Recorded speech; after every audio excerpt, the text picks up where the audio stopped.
Nitong mga nakaraang araw, sunod-sunod nga ang medyo pagsama ng pakiramdam ni babe. Yung tipo na hirap naman siya ulit huminga, kaya sunod-sunod naman siya ulit gumamit ng nebulizer at ng oxygen. Tuwing nag-uusap kami na dadalhin ko siya sa labas or uupo siya sa labas, kinaumagahan, ang pakiramdam niya ay nagiging masama.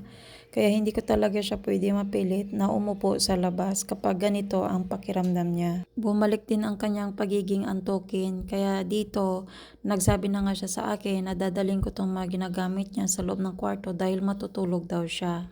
Kakatapos niya nga lang dito gumamit ng portable oxygen, kaya naman nagkuha na ako ng pulse oximeter para naman i-check kung ilan na ba ang oxygen niya. Ang normal oxygen kasi is 95 to 100. 89/61.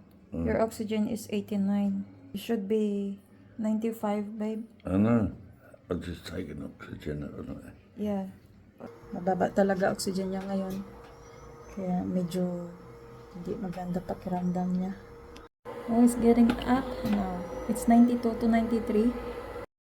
At dahil mababa ang kanyang oxygen, binalik ko siya ulit na para gumamit ng portable oxygen at ito nga ay unti-unti naman tumataas. Kapag normal naman ang kanyang oxygen, okay naman ang kanyang pakiramdam.